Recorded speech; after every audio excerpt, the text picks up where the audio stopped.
Welcome everyone, welcome to another video. उम्मीद करती हूँ कि आप सब खैरियत से होंगे और बिल्कुल ठीक होंगे। आज का हमारा टॉपिक क्या है? रिड्यूस्ड फॉर्म और simplest form of ratio.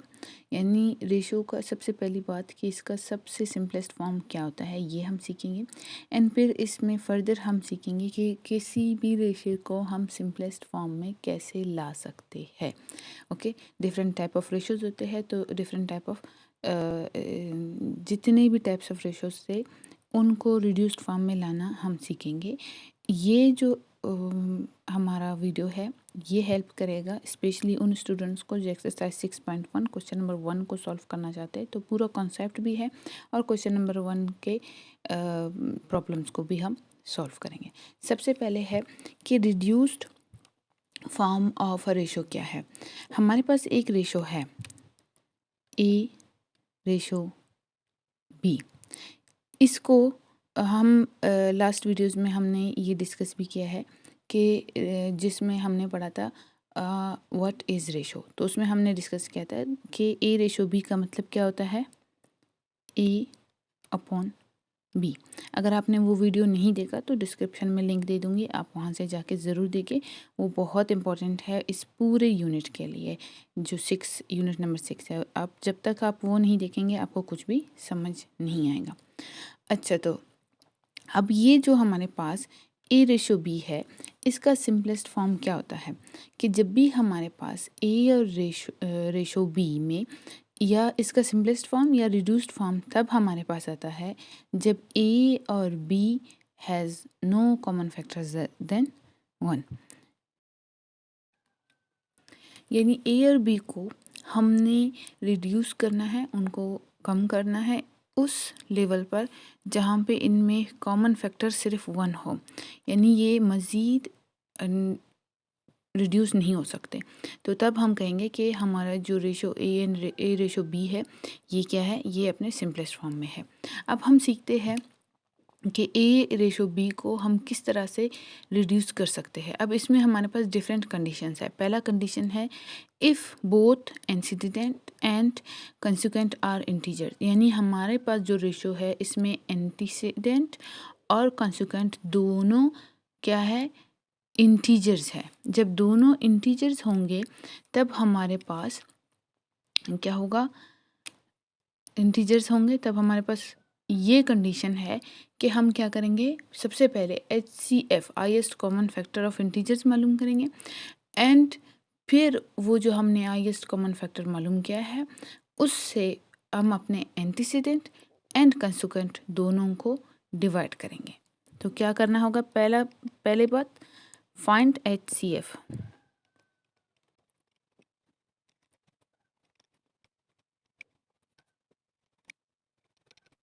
Question solve करने से पहले आप सबसे एक रिक्वेस्ट है कि मेरे ब्लॉगिंग चैनल आबरू बलोच को ज़रूर विज़िट करें और चैनल को सब्सक्राइब करें। आप सबका सपोर्ट मेरे लिए बहुत वैल्यूबल है, तो काइंडली मुझे हेल्प करें। इस चैनल पर लिंक डिस्क्रिप्शन में गिवन है। तो हम क्या कर रहे हैं, क्वेश्चन नंबर 1 का पार्ट 4 हम सॉल्व करेंगे। पार्ट 1, 2, 3 ईजी है तो वो आप खुद कर सकते हैं। अगर आप वो खुद नहीं कर सकते तो उसके लिए फिर आपने हमारा व्हाट्सएप ग्रुप ज्वाइन करना होगा, जो कि एक पेड सर्विस है, यानी उसकी एक फ़ीस होती है और वहाँ पे हम शेयर करते हैं बाकी नोट्स और क्वेश्चंस जो यूट्यूब पे मौजूद नहीं है।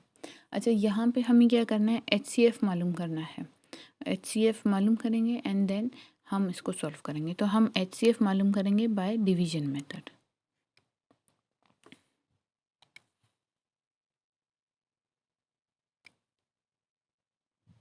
तो सबसे पहले क्या करेंगे, सबसे जो बड़ा नंबर है उसे उठाएंगे जो कि 300 है, एंड उससे जो छोटा नंबर है जो कि 180 है उससे डिवाइड करेंगे। ये लास्ट एक्सरसाइज में हम सीख चुके हैं कि डिवीजन मेथड से हम HCF कैसे मालूम कर सकते हैं। ये आपके लिए इजी रहता है जब आप डिवीजन मेथड से सॉल्व करते हो।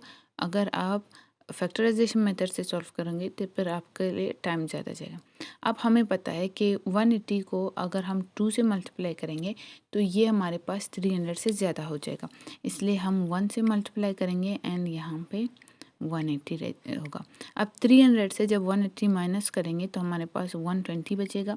अब आपने क्या करना है, जो ये 180 है इसको यहाँ पे लेकर आना है, इसको लेकर आना है एंड देन इसको 120 से डिवाइड करना है। हमें पता है 120 को अगर हम 2 से मल्टीप्लाई करेंगे तो 180 से ज़्यादा हो जाएगा, इसलिए हम इसे क्या कर रहे हैं, 120 को 1 से मल्टीप्लाई करके सॉल्व करेंगे। तो 180 से जब 120 जाएगा तो यहाँ पे क्या बचेगा, 60। और अब हमने ये 120 को इधर लेकर आना है और इसको सॉल्व करना है। तो 60 को हम 2 से मल्टीप्लाई करेंगे तो हमारे पास 120 आ जाएगा। तो ये हो गया 20, ये हो गया सॉल्व। अब हमने क्या करना है, नेक्स्ट हमारे पास जो नंबर है वो क्या है, ये जो हमने फाइंड आउट किया था ये सारा, ये किसका सोल्यूशन था, ये इन दोनों का सोल्यूशन था। ठीक है, अब नेक्स्ट हमारे पास जो नंबर है, थर्ड नंबर, वो है 120।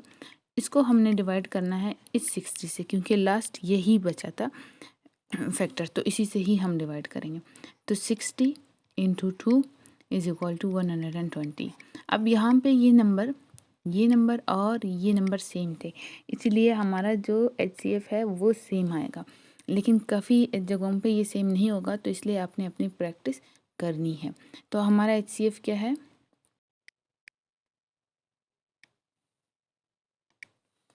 ओके। तो जब HCF 60 है तो अब हमने क्या करना है, जितने भी हमारे गिवन नंबर्स है, इंटीजर्स हैं, उनको डिवाइड करना है 60 से। यानी 120 divided by 60 ratio 180 divided by 60 ratio 300 divided by 60।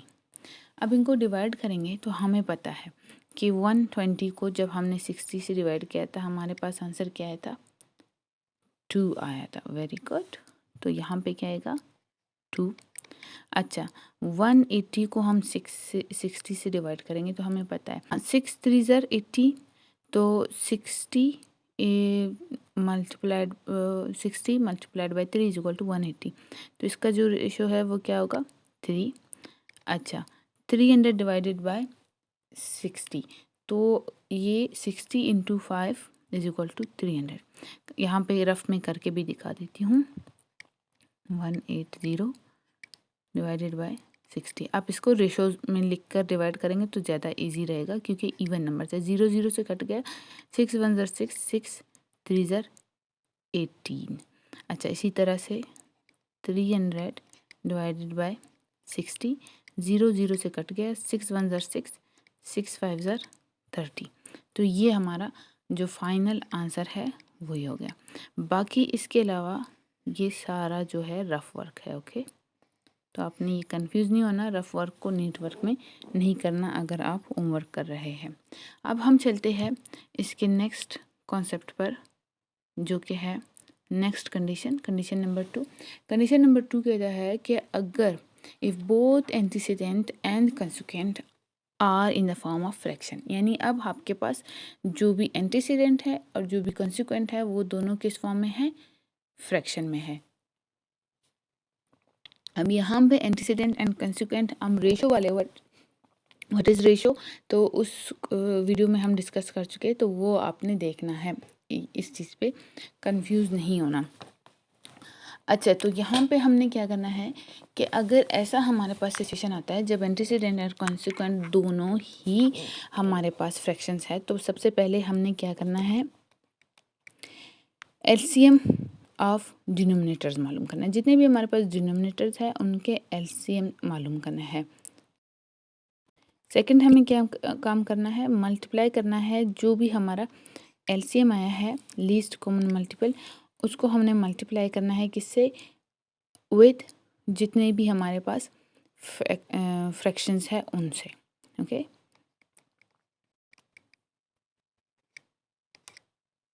तो ये हो गया। अब इससे रिलेटेड हम क्वेश्चन सॉल्व करते हैं। तो क्वेश्चन का जो पार्ट हमारे पास 7 है इसको हम सॉल्व करेंगे। इसमें हमारे पास दोनों हमारे जो रेशो है वो 2 फ्रैक्शंस के बीच में है। तो इसमें हम क्या करेंगे,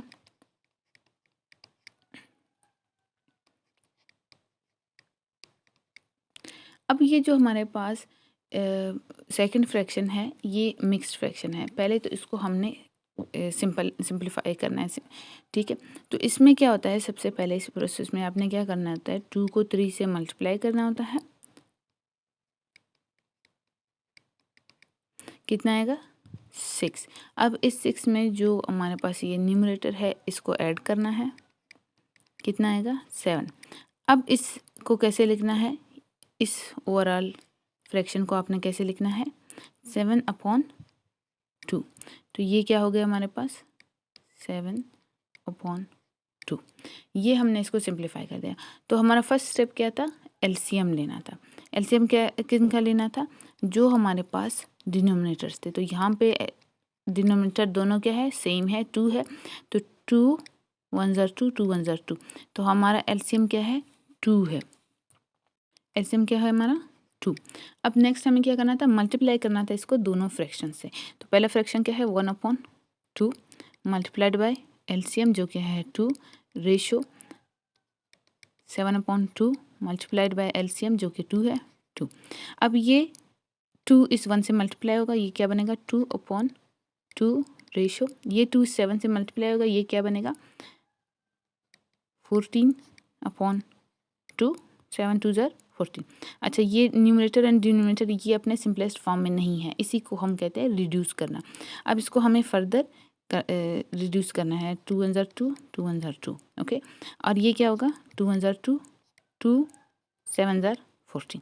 तो हमारा जो फाइनल आंसर है वो क्या होगा 1/1 रेशो 7/1, जिसको हम कैसे लिखेंगे 1/7, क्योंकि हमें पता है कोई भी नंबर जिसके डिनोमिनेटर में 1 है तो उसको हम सिंपल ऐसे लिखते हैं, डिनोमिनेटर का 1 नहीं लिखते। तो ये हमारा आंसर है। एंड यहाँ से ये आपका रफ वर्क है। अब है कंडीशन नंबर 3। कंडीशन नंबर 3 में क्या होता है कि if both antecedent and consequent are in the form of decimal, जो आपका एंसीडेंट है और जो आपका कंसिक्वेंट है दोनों क्या है डेसिमल फॉर्म में है, तब आपने क्या करना है। अब हमारे पास जो डेसिमल्स होते हैं इनमें डिफरेंट टाइप्स होते हैं, जो हम पिछले यूनिट्स में डिस्कस कर रहे थे और करते आ रहे हैं, क्योंकि स्टार्ट में उन सबको हमने डिस्कस किया था।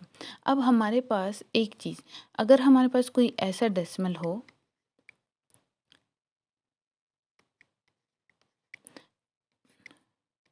तो ये हमारे पास क्या होगा, इरेशनल है, नंबर्स में आ जाता है, इरेशनल डेसिमल में आता है। तो इस ये जो हमारे पास स्क्वायर रूट है इसकी वजह से ये इरेशनल नंबर्स में आ जाता है। इसी तरह से हमारे पास ऐसे भी डेसिमल्स है जो रीअकर होते हैं, जैसे कि ठीक है। तो ये भी हमारे पास एक ऐसा डेसिमल है जो रीअकर हो रहा है, जो मुसलसल सेम, मतलब इसका मतलब क्या होता है कि ये जो 2 है ये अगेन एंड अगेन रिपीट होगा।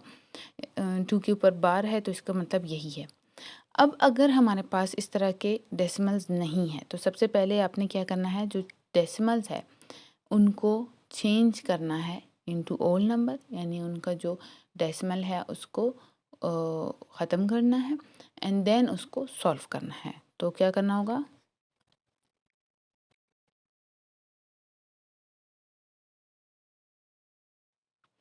तो पहले हमने इसको चेंज करना है, 10 हम करेंगे इसके लिए। इसके लिए हम हमारे पास क्वेश्चन नंबर 1 का पार्ट।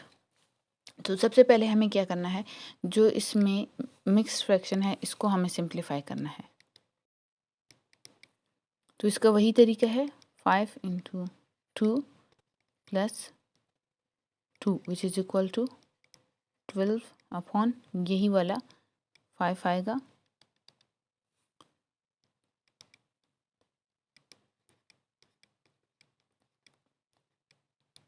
अब क्योंकि हमारा क्वेश्चन क्या है, ये एक डेसिमल फॉर्म में हमें सबको सेम करना है, ठीक है। हमें सबको सेम सिमिलर करना है, ये डेसिमल है ये डेसिमल है तो ये भी डेसिमल फॉर्म में होना चाहिए। तो हम क्या करेंगे 12 डिवाइडेड बाय 5। सो 5 2 ज़र 10, बाकी रह गया 2, पॉइंट लगाया 0 बढ़ाया 5 4 ज़र 20। तो हमारे पास यहाँ पे क्या होगा, ये हमने कर लिया इनको सॉल्व।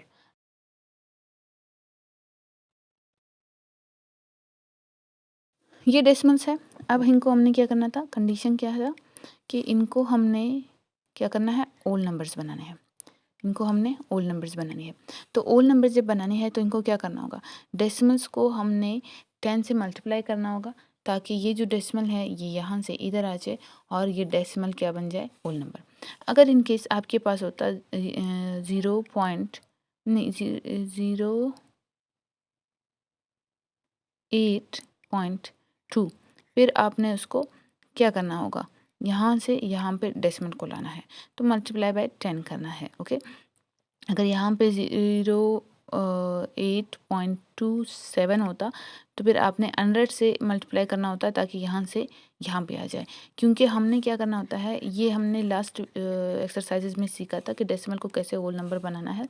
इसमें हमें क्या करना होता है कि हमें इस नंबर को मल्टीप्लाई करना होता है एक ऐसे फिगर से कि उसका डेसिमल जो है लास्ट पे आ जाए, यानी यहाँ पे है तो यहाँ पे आ जाए। बीच में जितने नंबर है उतने ज़ीरो फिगर वाले नंबर से हमें मल्टीप्लाई करना है। एंड अगर दो नंबर्स है तो 100 से मल्टीप्लाई करो क्योंकि 100 में 2 ज़ीरो है। अगर एक नंबर है तो उसको 10 से मल्टीप्लाई करो जैसे कि यहाँ पे है, और अगर 3 नंबर है तो फिर 1000 से मल्टीप्लाई कर दो।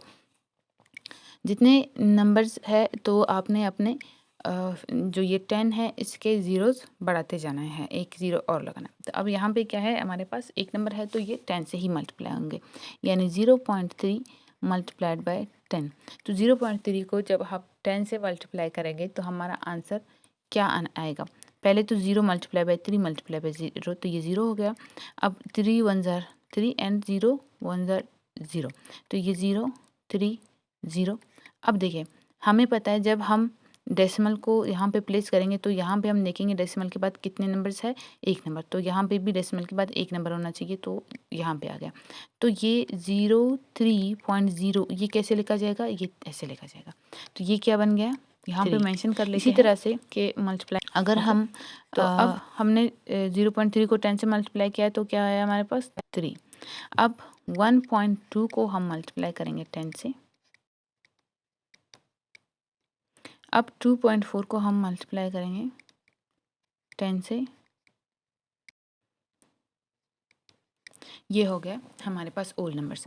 अब ये हमारे पास क्या है, ये इंटीजर्स में है। तो इंटीजर्स में जब होते थे तो हम क्या करते थे, एचसीएफ फाइंड आउट करते थे और फिर इन सबको डिवाइड करते थे एचसीएफ से। इन सब का एचसीएफ क्या होगा, डिवीजन मेथड से मालूम करेंगे, जल्दी से पता चल जाएगा। अगर डिवीजन मेथड कुछ स्टूडेंट्स को मुश्किल लगता है तो फिर अब यहाँ पे मैं फैक्टराइजेशन मेथड से मालूम करूँगी।